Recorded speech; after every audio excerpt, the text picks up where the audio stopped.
Bienvenidos a la temporada 3 de Te Escuchamos.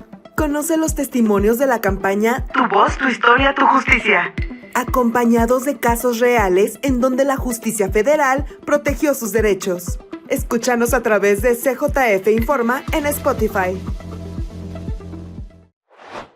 La Ley de Migración establece que todas las autoridades tienen la obligación de respetar los derechos de las personas en movilidad sin importar si cuentan o no con un documento migratorio. La verdad es que en los hechos, a las personas defensoras de los derechos humanos les preocupa mucho lo que sucede durante las detenciones en las estaciones migratorias. Consideran que en ese momento se pueden dar actos de discriminación o hechos que podrían ser violatorios de los derechos de las personas en movilidad. Veamos y escuchemos el testimonio de Leonard. Bonjour et bonsoir, moi c'est Alcino Leonard. Je dis à la moi c'est un migrant en México.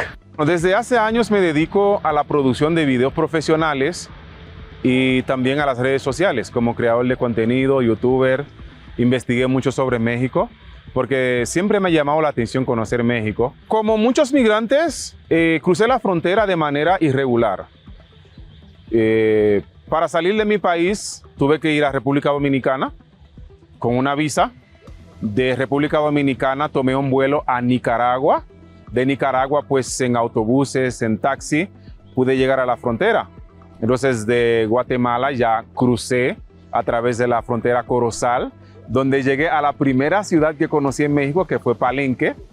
Y ahí, como no tenía pensado, como muchos migrantes e incluso mis paisanos, el sueño americano de cruzar a Estados Unidos, me quedé en Palenque, pues acudí a la oficina de Comar para regularizar mi situación migratoria. En diciembre, que tenía ya la fecha para que me entregaran la tarjeta de visitante, pues fue negativo. Ya no estaban dando servicios ni nada, solamente los de ACNUR. Si no pasabas a través de ACNUR, no obtenías la tarjeta, porque ACNUR toma mucho tiempo. El programa de integración lo que te ayuda es a buscar un empleo, te ayudan con el alquiler, con transportes y todo. Y bueno, yo tengo la capacidad de hacer todo eso. Lo único que necesito es la tarjeta de residencia permanente. Pues cuando llegué a migración me dijeron que no. Si no ibas a través de ACNUR, nada. Me orientaron, me dieron informaciones de acudir a la Defensoría Pública Federal. Me tomaron mis datos y el mismo día la licenciada se comunicó con los encargados de migración y me envió para la entrega de documentos. Y cuando llegué a migración, al otro día, martes, me dijeron, venga y deposite su documento. Deposité martes y en 14 días ya tenía mi residencia permanente. Así que gracias a la Defensoría Pública porque me aceleró el proceso. Si no hubiese acudido a la Defensoría Pública, todavía estuviera en Palenque. Y fue bastante rápido. Como todo creador de contenido, siempre nos gusta la libertad de poder viajar a cualquier lugar a grabar. Entonces ya tenía unos 6 meses para 7 meses en Palenque, ya había grabado casi todo lo necesario. Entonces dije, bueno, ya es tiempo de conocer Ciudad de México, de ir a Monterrey, a Acapulco, a todo lugar donde pueda llegar. Por eso fue muy importante conseguir la tarjeta de residencia permanente. Y lo que uno buscaría en otros países, aquí lo encuentras todo. Cascadas, ríos, ruinas, muchas cosas. Y me ha encantado el trato y la facilidad de uno estar legal en el país. Bienvenidas y bienvenidos a la tercera temporada del podcast Te Escuchamos. Soy Verónica González y me da mucho gusto compartir este espacio con Axel González Melo.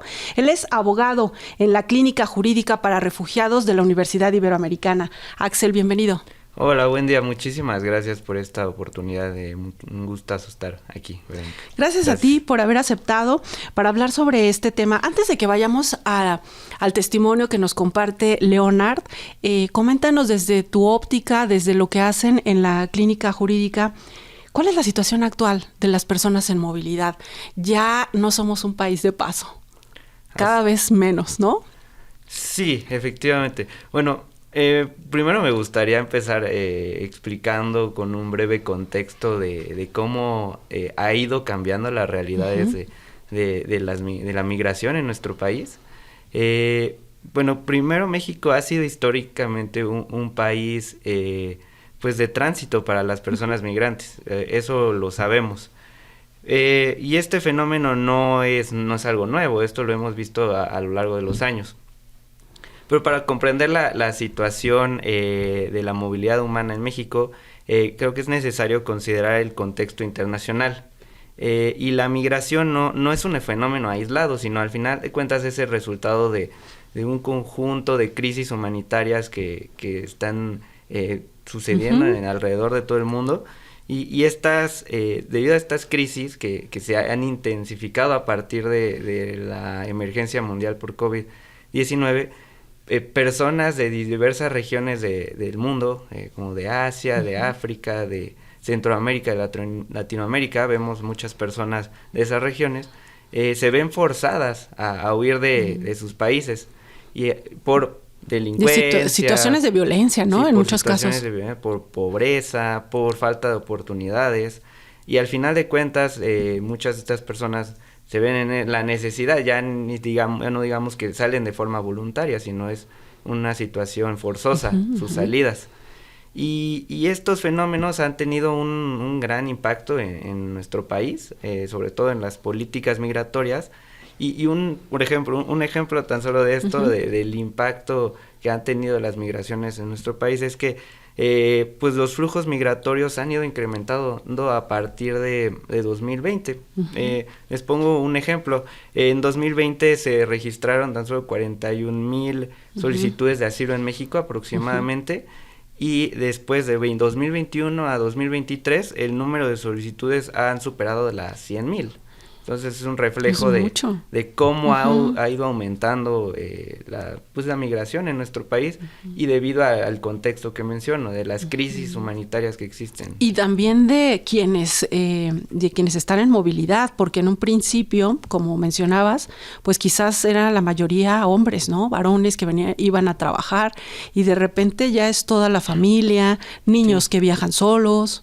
Así es. De hecho, en las distintas visitas a espacios que hemos realizado a lo largo de este año desde nuestra clínica, hemos notado pues que las personas vienen, ya no solo hombres, vienen acompañados de sus familiares, de niños, niñas, adolescentes, de mujeres, incluso mujeres embarazadas en albergues o en la calle, desafortunadamente, porque hay un colapso en los albergues actualmente. ¿Cuáles son sus principales inquietudes? Platícanos de esta experiencia que dices tienen ustedes desde la clínica y van acompañando a estas personas. ¿Qué es lo que ellos realmente les inquieta más? Porque pienso que en su transcurso, ¿no? En su tránsito por el país, pues les toma tiempo en el que quizás necesitan servicios de salud o sus hijos que vayan a la escuela. No sé, platícanos. Claro. Bueno, hay varias inquietudes, ¿no? Varias problemáticas que resultan de la movilidad humana en nuestro país. Las situaciones que más hemos identificado que resultan una preocupación para las personas en movilidad son su situación migratoria, ya que muchas personas que ingresan a territorio mexicano, la mayoría de personas migrantes, diría yo, ingresan de forma irregular, sin un documento migratorio que les permita contar con una estancia regular en México. Y derivado de esta falta de documentación, es complicado el acceder a diversos derechos básicos para la subsistencia. De hecho, esta nueva preocupación que se ha ido generando, y bueno, ya ha sido a lo largo de los años, pero sobre todo últimamente es debido a una nueva política migratoria establecida por el Instituto Nacional de Migración, relativa a no emitir tarjetas de visitante por razones humanitarias, el cual es un documento migratorio al cual tienen derecho personas que tienen necesidades de protección internacional, y con eso me refiero a solicitantes de asilo. ¿Por qué se estableció esta política o qué hay, digamos, detrás? En realidad no existe una razón o una motivación de por qué se implementó esta política. Hay rumores nada más, pero desde la sociedad civil no tenemos conocimiento o no ha existido un pronunciamiento oficial de por qué se dejaron de emitir. Y los rumores que se han señalado es que en muchas ocasiones señala el Instituto Nacional de Migración que no hay presupuesto pues que no en un momento no pueden estar otorgando porque no tienen las tarjetas o señalan cuestiones administrativas, digamos. Sí, cuestiones muy burocráticas y administrativas, pero realmente no otorgan razones, motivos jurídicos o de fuerza para señalar por qué nos están entregando estos documentos, los cuales tienen derecho las personas, porque está reconocido en las leyes que deberían obtener una tarjeta de visitante por razones humanitarias si tienen un procedimiento de asilo iniciado de manera formal ante la Comisión Mexicana de Ayuda a Refugiados. En el caso, para que volvamos al testimonio de Leonard, me parece que es de los menos, ¿no, abogado? Porque él lo que comentaba, lo que nos platicó, es que él desde un principio venía directamente a México y su plan era quedarse para trabajar. Entonces él lo que quería conseguir es precisamente esta tarjeta de estancia permanente, ¿no? De residencia. Pero coincides en eso, o sea, la mayoría de las personas no vienen como Leonard, que es creador de contenidos y yo quiero visitar México y pasearme por ahí, ¿no? Así, en principio, bueno, México ha sido visto como un país nada más de tránsito, un país de paso. Pero lo que sí puedo decirles es que las realidades han ido cambiando en nuestro país. A lo largo del año he notado a una gran cantidad de personas que, si bien es cierto que su objetivo principal es irse a Estados Unidos, debido al endurecimiento de las políticas migratorias de los últimos años, las personas han tomado una decisión de permanecer en México y en muchas ocasiones ya empiezan a ver a México como una alternativa para poder realizar sus vidas, para poder quedarse y buscar mejores oportunidades. Y yo pienso que eso se debe justamente a que las políticas migratorias hacia el norte se han endurecido, ¿no? Han sido cada vez más rígidas. Pero ¿qué opinas? ¿Qué tal esta frase cuando cierra su testimonio, Leonard, que dice, bueno, me trataron muy bien y sin duda porque él acude a la Defensoría Pública Federal, se le da este servicio, pero él dice, es muy fácil, ¿no? En México, regularizar la situación.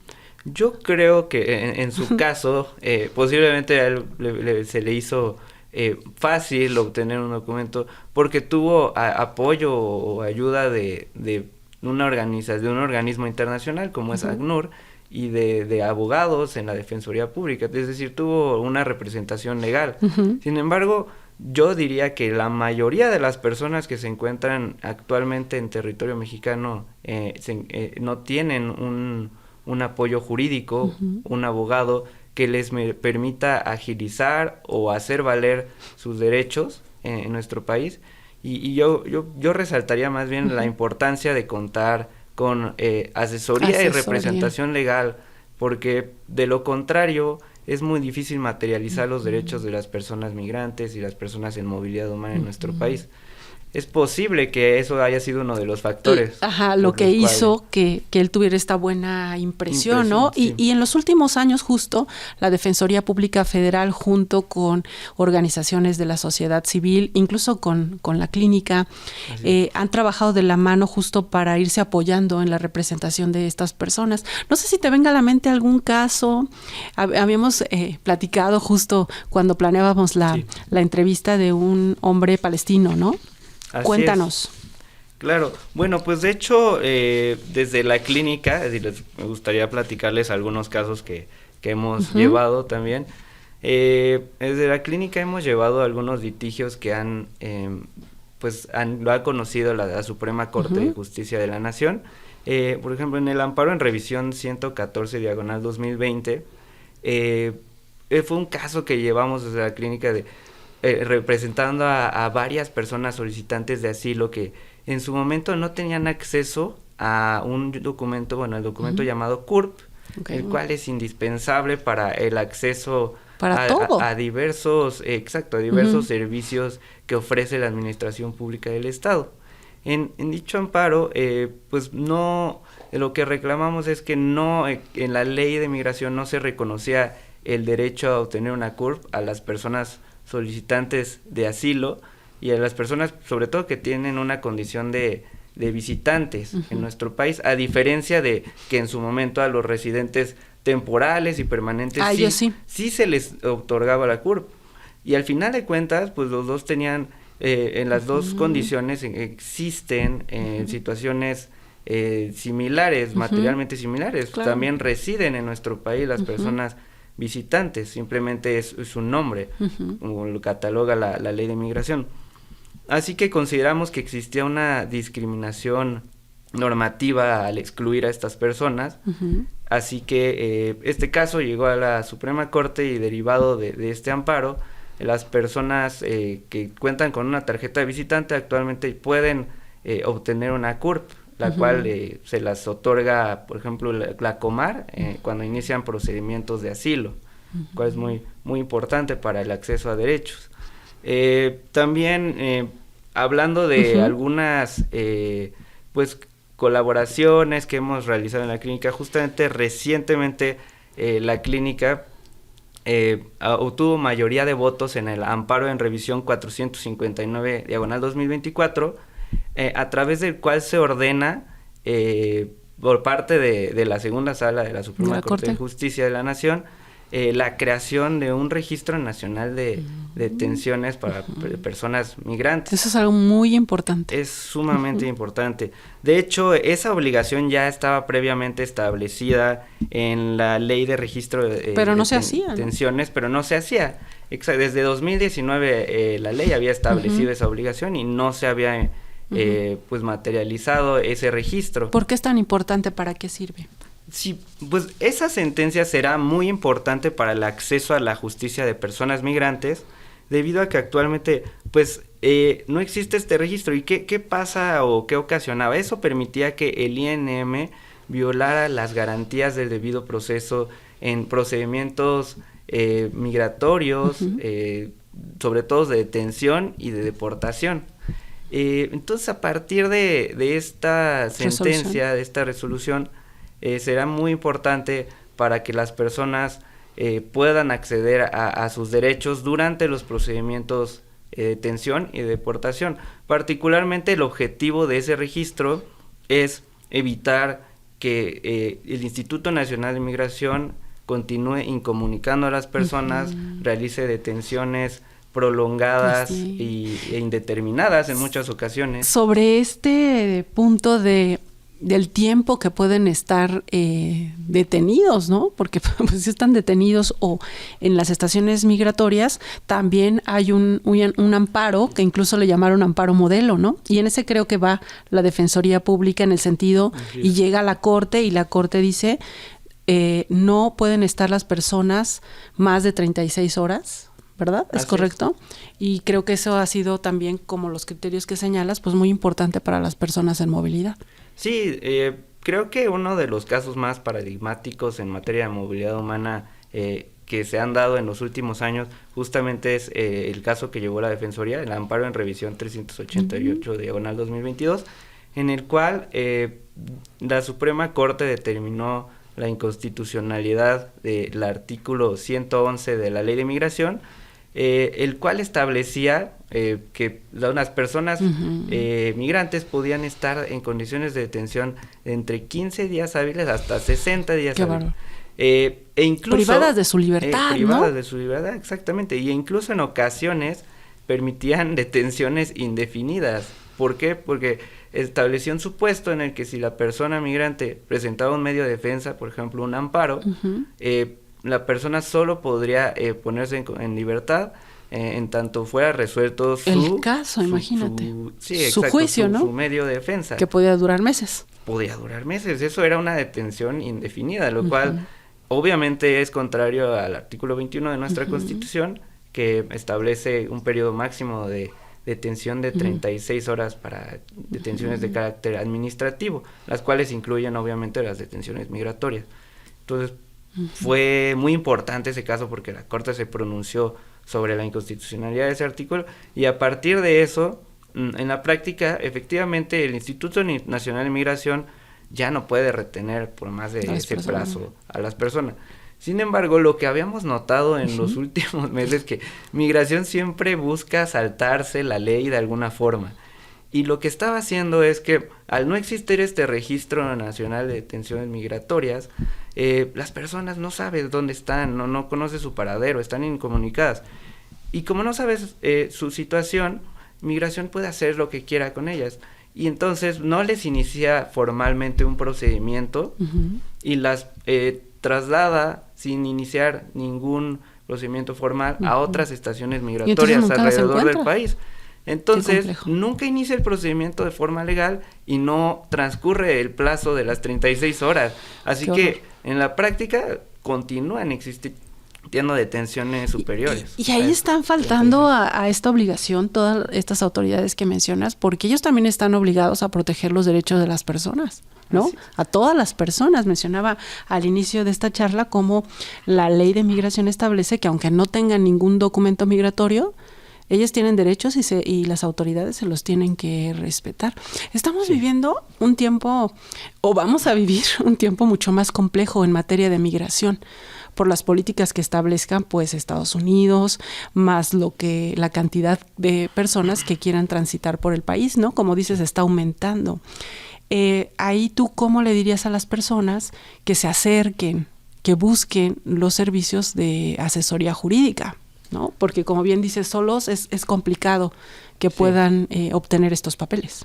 A ver, más que decirle yo a las personas en movilidad humana cómo acceder a sus derechos y a una representación legal, más bien yo diría que ahí esa responsabilidad recae en el Estado mexicano, que de hecho justamente en el amparo que comentábamos de la Defensoría Pública, se estableció ya por la Suprema Corte de Justicia estándares importantes en materia de movilidad humana, sobre todo en procedimientos de detención de personas migrantes, y ha establecido que todas las personas migrantes que se encuentren sometidas a procedimientos que puedan afectar sus derechos, tienen el derecho a contar con un abogado de oficio y de forma gratuita.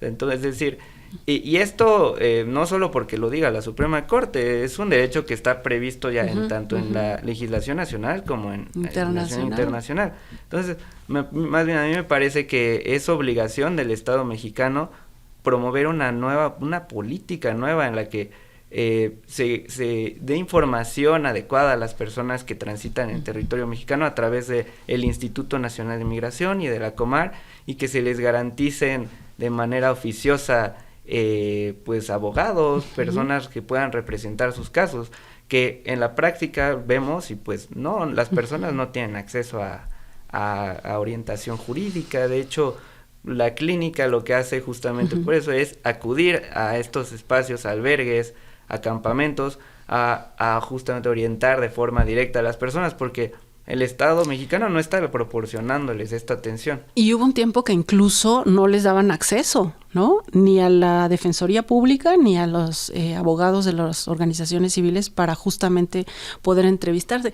Te planteaba así la pregunta de cómo le dirías a la gente, porque como están en una situación tan vulnerable, vienen de otro país, incluso quizás no saben hablar español, entonces lo que hemos escuchado en los testimonios que nos comparten es que tienen mucho recelo o no hay la confianza para acercarse y decir, sí, quiero un abogado, porque ellos mismos no saben si ese abogado realmente los va a ayudar o no, ¿no? Claro.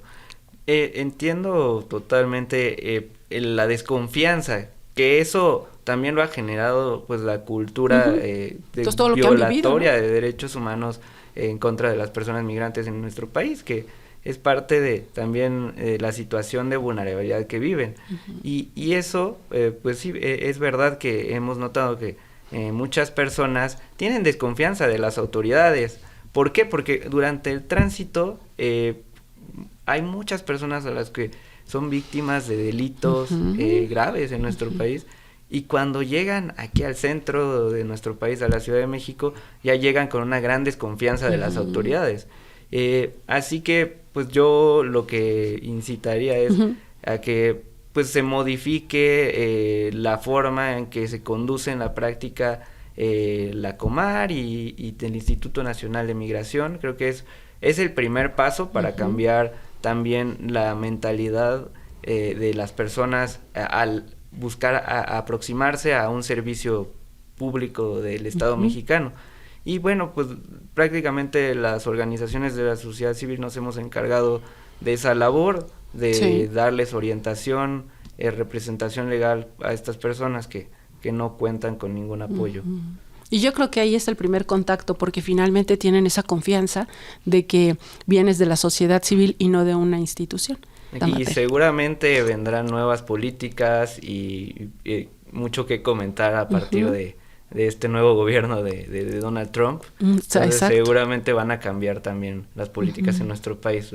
Que afecta siempre de forma indirecta la manera en que se conduce. Pues bueno, mientras tanto, a poner atención y nosotros como sociedad civil estar muy pendientes de que se respeten los derechos de todas y todos. Soy Verónica González, gracias por habernos acompañado en este episodio de Te Escuchamos. Hasta la próxima.